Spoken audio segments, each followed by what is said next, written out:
Okay, so I got a PM from a viewer who said he was a new subscriber to you and he just found you last month on YouTube. So can Okay. we get like a clap for that guy?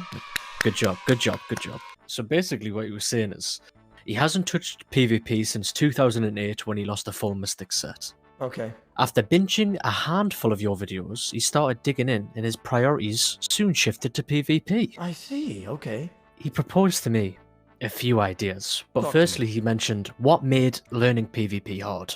There's great PvP content, but even then he imagines just watching highlight reels doesn't give people direction of how to PvP. Do you Okay. understand what he's saying? I understand what he's saying. Long story short, what he would love is a series called From Skiller to Killer, where Oda teaches a skiller who's bad at PvM or PvP, or you just do a guide and show exactly how to dominate high-risk PKing.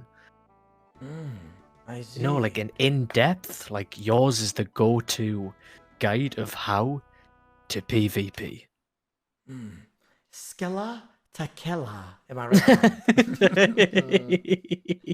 Make sure you like the video, comment, think about it, make sure you're subscribed. Thanks, guys. Bye. The way he's trying to learn, he said he's going into the Rev Caves and purposely trying to be attacked by PKers.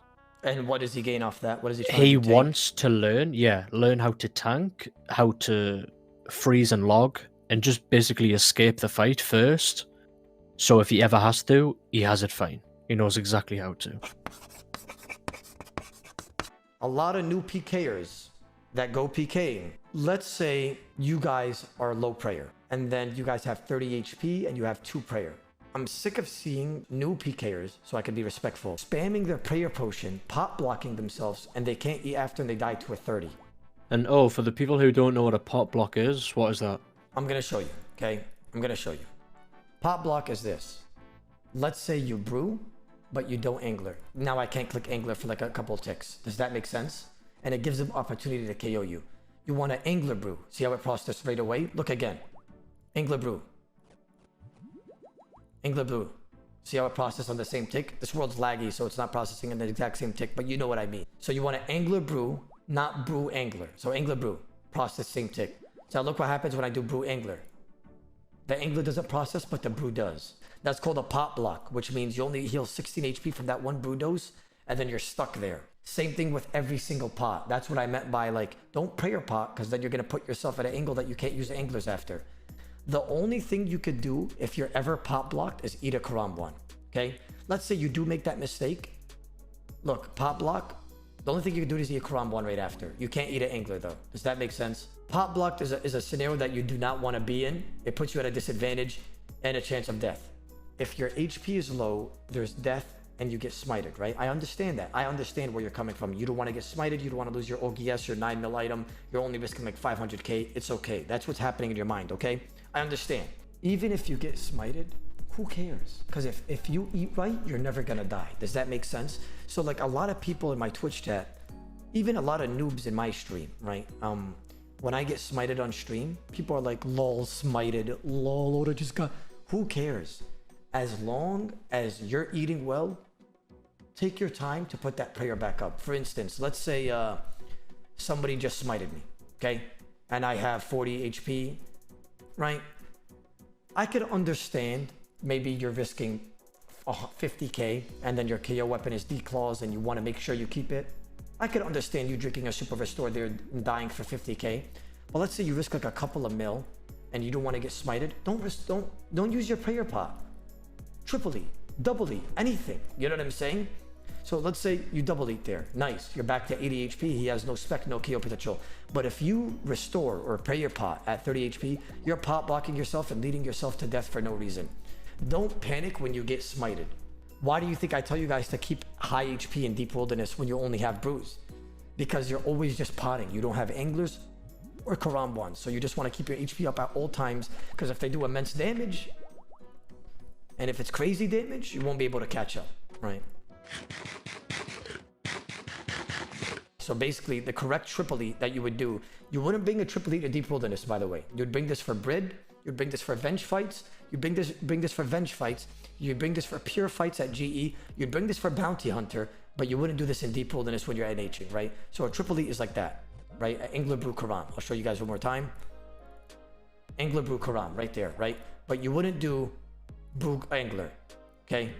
Angler Brew Karam, so Angler heals 22, a Brew heals 16, which is 38, and then a Karam heals 18, which is 56. So each triple E heals you 56. That's in one tick. So you're healing 56 damage in basically one tick. Does that make sense? So a Guthix rest and pizza. So a pineapple pizza, or people use summer pies these days, or anchovy pizzas, whatever it is.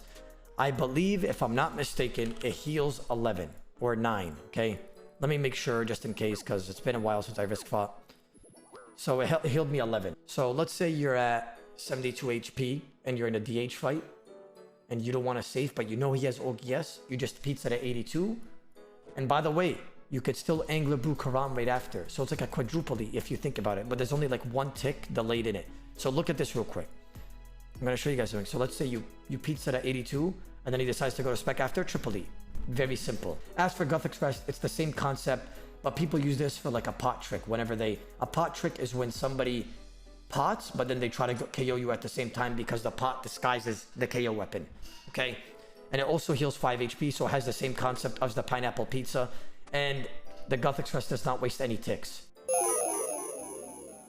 So I'm gonna get in depth with prayers. So protect item, that's for everybody that's new to PvP. That's even if you're skulled, you get to keep one extra item if you die. So you're like, let's say that you don't want to risk your KO weapon, but you want to bring a strength ammy, other things, but you have an AGS. You could protect item that AGS as long as you don't get smited. Protect items on death is right here. So items that are kept, AGS, and then I have my untradeable. Obviously, that's an untradeable, so it automatically drops to myself. If you're making a peer, most peers have smite or at least 31 prayer. And if you're doing melee, you want to use ultimate strength, obviously, and maybe even steel skin. If you're using range to melee and melee is your KO weapon, don't even switch to Hawkeye to this yet. That's advanced. There's no point in using it. And you want to use brain if you have that as well. And smite, okay? Make sure you're just keeping your prayer up high. A lot of advanced peers will use Eagle Eye, and then whatever that is spec, they use ultimate strength, or they just click quick prayers. People can set up quick prayers, and quick prayers is something where you could click on it. So basically they go, let's say I have Eagle Eye on here, and then I'm about to spec quick prayers, you know what I'm saying? And then I have all those prayers on. You understand? Seen a lot of peers do that as well. If you're NHing as a peer, as in Deep Wilderness, people try to get extra odds by using Mystique Might, and then when they're battle range, they use Eagle Eye, and then when they're about to use melee, they use Ultimate Strength, right? This is all advanced things that I'll teach you guys in the future, but for now, you just need to know the basic prayers on what to do. Whatever is your main weapon that you're using, you want to use that prayer for it, right? So obviously, if I'm using melee, Ultimate Strength. If I'm range only, Eagle Eye. If I'm mage only, Mystique Might, okay? As for mains, med levels, Zerkers, I believe they're 52 prayer or 31 prayer as well most of the time. So they would use these as well, okay? But as for med levels and in mains, you would want to use these prayers right here, right? Most people in main, when you're risking like about a mil, they smite most of the time, but if you're risking a couple of mil, they barely smite. But yeah, smiting is a thing, so these would be your prayers, right? You don't even have to use this. You don't even have to use these. These are not important, but they give you, I guess, slight odds, so just use them for the hell of it, right? Okay, so a smiting does, so it's 1/4 of damage dealt is also removed from the opponent's prayer. It attacks your prayer. So let's say I hit a 50, 1/4 of that damage is going to attacking your prayer as well, and obviously your HP. And what would be the benefit of that if someone died with no prayer? You could smite their +1, and which means whoever has protect item on, and you smite their prayer, they have 0 prayer on, you could get their item that they were trying to keep. I explained this earlier, how you would want to get overheads right. It blocks 40% of all attacks from melee. Protect from range blocks 40% attacks from all range. Protect from mage blocks 40% of attacks of all mage. So this would help you deeply when you're trying to escape at a PKer, when you're trying to fight a PKer in NH, and when you're fighting somebody Deep Wilderness, you want to like make sure you get every single prayer right. So for instance, I mentioned earlier that I would not lose this untradeable. It's because it says parenthesis I parenthesis. What that means is there's something called a trover in parchment in game. It's this thing right here, okay? So you could protect all untradables with this.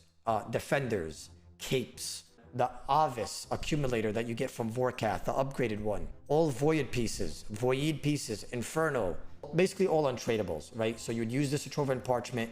It would cost 500 gold for you to keep it, and you have to buy one of these from GE, or you could save enough points in LMS and get them from LMS as well. I believe it's 15 points. So I would go to Purdue, right? He's in all PvP worlds, Lumbee, Edge, Cammy. Or you could just go in a non-PvP world, go up this general store bank in Edgeville.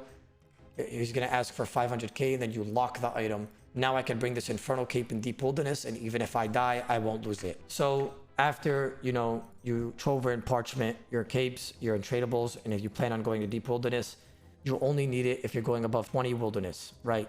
So if you're going under that, don't worry, you won't lose it regardless. But if you're going over 20, then you would want to, you know, lock your items because you don't want to get your Void back, your Defenders back, or your Cape back, right? PvP worlds, you don't lose any untradables. Then again, if you go to Deep Wilderness on a PvP world, you will lose your untradables or above 20 Wilderness. But in PvP worlds, as in GE, Edge, wherever the ruck you're fighting, you won't lose your untradables. So you could go in a PvP world, fight somebody, die, and still have your untradables in your inventory. You're just going to have to go to Purdue after, the same guy that you did the lock item, and then fix it, right? For like 50 or 100k. I believe Infernal's like 100k, and Aventic Defender's 1 mil. So that's expensive. Dragon Defender's only like 60k, and Torso's only like 40k. Void pieces, I believe, are like 50k a pop, so they're very cheap. I'm going to explain to you guys how to escape a PKer, whether you're a PVMer, and whether you're a PKer trying to escape a max guy, or whatever it is, okay? But I'll explain it to you. Let's say that you only have 2 brews, 2 restores, and you want to escape, and that's all you have, okay? You have a glory for a teleport, but you're TB. Let me teach you something. So for instance, right?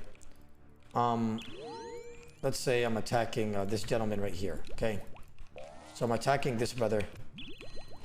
So let's say you're fighting him, and then you realize, oh wow, I'm almost out of food, this is bad, okay?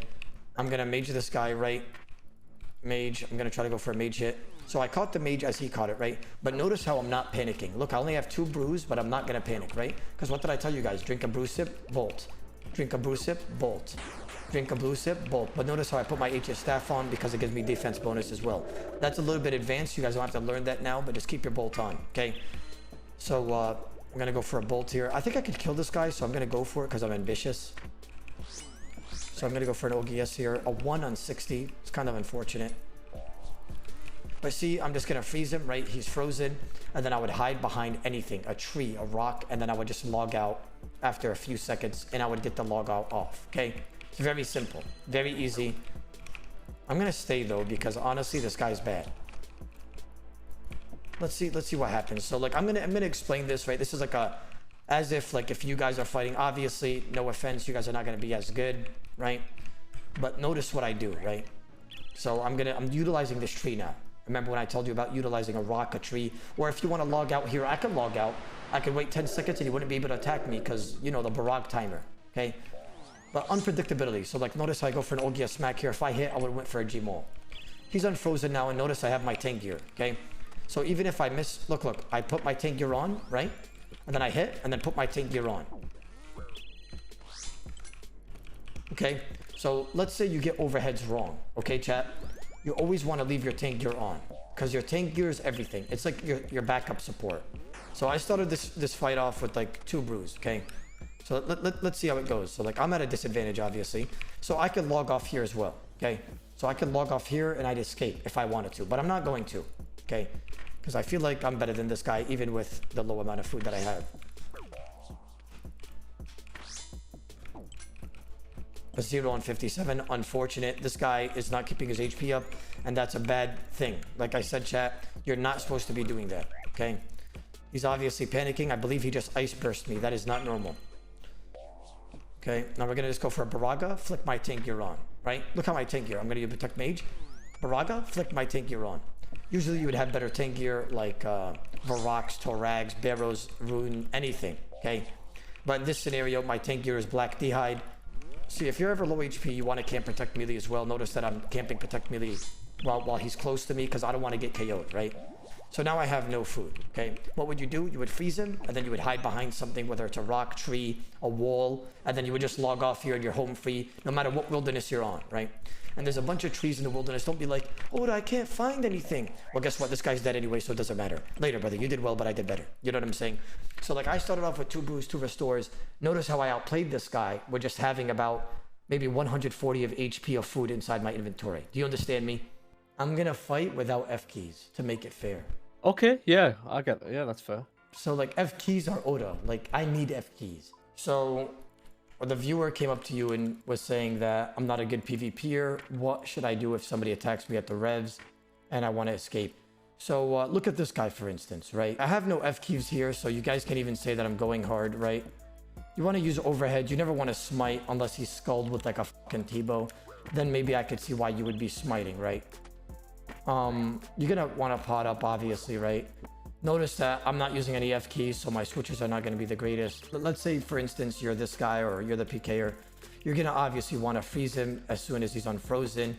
And you're going to be wanting to do as much damage as possible. If he camps protect range, what are you going to do? Just keep using mage at that point. So I'm going to switch to protect range on his own. There it is. Fake the range and then go back to the Baraga here. Fake the range and then go back to the Baraga here. Now. So to start off, can I ask a quick question? Ask me a question. What would you prioritize in this situation? Say he was the one who attacked you. Would you try and get every overhead right? Is that the main priority? So if I was this guy, the Grace of Max guy, a Misty guy like this attacked me, and obviously I feel like I'm good enough to fight back. But in your situation, you don't want to do that. So if you're just like a simple rever trying to get some loot and get out of there, what you're gonna do is you're gonna focus on overheads, correct? And you're always gonna have tank gear on. I don't want to see you in robes. I don't want to see you in bad defense bonuses. You could tell what you need to be wearing, obviously, right? So this guy just has to focus on getting every overhead right, and he should be fine. And by the way, usually, most of the time, a PKer has what, Dami? Let's see if you get this right. He has a KO weapon. A KO weapon. And what is usually that KO weapon based on? It's going to be melee. So if you just even can't protect melee, like let's say you're using a few overheads, even guess when you want to put protect melee on, right? They won't KO you. It's most likely that they won't even have a chance to KO you because you're just camping protect melee and they wouldn't have an opportunity to actually kill you. Sometimes people are going to attack you in Ancestral, Ahrim, crazy ass gear where you have to get the overheads right so you don't get dealt so much crazy ass damage. You understand? If someone's doing a lot of DPS to you at one time, how would you eat to the max potential? Like how many brews, how many angler? So first you want to catch a freeze usually. So like this guy, he's fighting back, right? Which is fine, right? You want to keep your HP always high, okay? Even this guy, he's anti-PKing and using Venge and OGS after his bow hits. He will never kill me because I'm the greatest, but let's go for a spec here. You know what I'm saying? So like without F keys, I just killed that guy, right? I just destroyed him, but you got to realize his mistake was there that he was fighting back and he was choosing death against somebody like odablock. You understand? He's choosing death because he's not prioritizing protection from melee. When did he ever use protect melee that fight? You understand? And yes, I never showed my KO weapon. And yes, I was letting him bite out a lot of bolts and mage hits. But usually every PKer's KO weapon is going to be melee based. And that guy died. I didn't even use F keys. So I'm trying to compare my skill level to you guys. So you can't say step 1, be Oda. No, like that's cap. You don't even have to be me. You understand? On the let me explain the PKer side of this and the PVMer side of this. So the PKer side, let's say you're just a noob trying to farm some GP and you want to make some profit PKing. So you want to, I wouldn't recommend, right, if you're a new PKer to fight other PKers in the Rev Caves because they're usually advanced. Maybe pick on some PVMers, you know, craft your skill up a little bit. You understand? But even then, some PVMers fight back, like the one I just fought right now that had Venge. And most likely he would try to OGS, he would try to Venge my OGS and then spec me himself. But his mistake there was not only not eating after the spec, but also not using protect melee on my OGS spec. So, when you're saying he's venging the AGS, what is that going to do for him? Is that his KO potential, or is that just... the only KO potential that guy had against me is because I knew he didn't have mage because he was using Venge, and I saw that with my own eyes. The only KO potential he has is Venge, and Venge does what? So let's say I spec a guy of 50, right? the Venge is gonna hit me back. How much damage is it? I don't want to lie to you guys. And 75%, I believe. 75% damage back gets towards to you. So even when you fight somebody like that, maybe you never want to spec on their Venge. I don't care if you're 115 HP, don't do it, right? You always want to, like, even if he's camping protect mage him, break that Venge, and then try to KO him. You understand? You never ever want to spec a Venge, because let's say you spec a 60 and 75% goes back to you, you're going to get hit at a 40, and if he has recoil on that's +7, 47, and then maybe he specs you or hits like a 40 bolt, you could possibly be led to death there.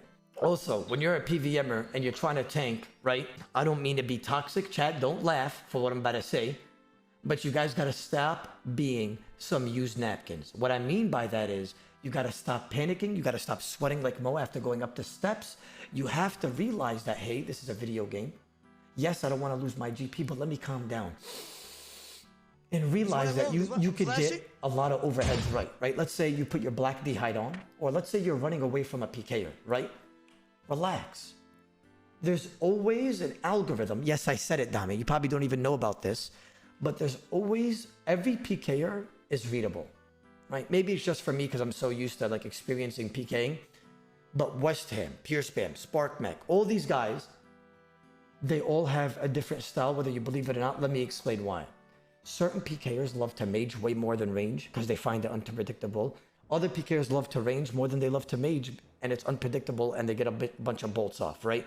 Other PKers utilize Ogia smacks at NH fights, and an H fight is like Bridding, so like barraging, bolting, meleeing. Other PKers love to use melee only, rage only, mage only, whatever it is, but they love to be unpredictable.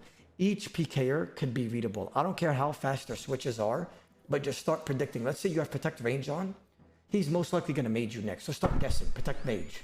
Right? Make sure you leave your tank gear on, because let's say you get an overhead wrong, that tank gear is there to support you. Do you understand me? Do you understand me? So your overheads are that extra shield, but let's say you get it wrong, you still have a tank. Like even Black D hide with a shield and a staff is good. Honestly. Obviously not against max gear, but it will actually help just slightly. Okay? So you want to start guessing. And let's say somebody bolts you. Let's talk about food here. Right? Let's say that you're somehow getting all overheads right. Usually what a good PKer does, right? Let's say you get hit a back-to-back 40 bolt and you have 20 HP. In this scenario, you want to put either Piety on, Augury on, or in Protect Melee. And you always want to have, yes, you want to have like a lot of brews, right? Because you're going in deep wilderness and you don't want to get TB'd and then run out of food. And then you have those brews as support. But you always want to grab at least 2 double eats, okay? For scenarios where you're 20 HP, double E, you know what I'm saying? Or let's say that you're getting hit a lot of damage and you're not giving any damage in return. Let's say this guy is fighting me. You want to fight him back and brew as you're bolting him.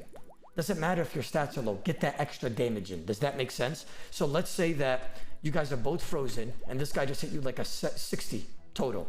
You have 50 HP. Don't just eat the whole time and not click him. You want to hit him as you're brewing. Brew, hit, brew, hit, brew, hit. Keep spamming him as you brew. So, because if he's going to eat, there's no damage being dealt to you. And when you're eating, you want to do damage at the same time. Okay, so I'm not going to be using F keys for the display that I'm about to show you guys. If someone was to use F keys, which would you recommend? Okay, I'll explain that as well. Why? So in pure, there's no really tank gear because you're 1 defense. So this is a pure LMS, right? So I'm going to barrage this guy right off the bat. I managed to splash there. Obviously, you're going to have bad RNG. I managed to splash again. That's terrible. And I caught a freeze here, right? So now what am I going to do? If there was a tree in deep wilderness and you barrage somebody and they're frozen, you could utilize this against them. Watch. Bolt, right? Bolt. And then now they're going to be trying to, like, maybe trying to freeze you the whole time. He managed to catch a freeze for the first freeze, right? Which is unfortunate. He's dead. You know what I'm saying? So, my HP was a bit low, yes, but I still KO potential and I decided to take it, right? I'm not using F keys while displaying this, okay?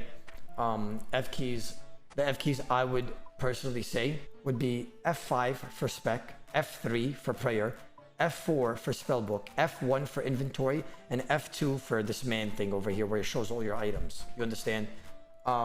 Those are the F keys I got used to, and I believe they're pre-EOC F keys. Okay, so let me display I wanted to show you guys tank gear, but I'll show you guys in a different clip on how good tank gear is. Because in Pier, there's no such thing as really tank gear. You're one defense. Even if you get black D-hide on, you're going to get hit almost every single hit. It's almost impossible to get hit zeros on Piers, right? So now, look, he's maging me, right? I'm trying to guess what move he's gonna do next. As you can see, like, look, I ate to 115 here. I'm gonna bolt at the same time, and then I'm gonna see what he's gonna do, right? So I gotta restore here because I just brewed. Every time you brew, you have to restore. So I'm gonna try to go for a declaw here. Fakey the mage, and then another declaw. Interesting. Did he DC IRL or in game? I can't tell.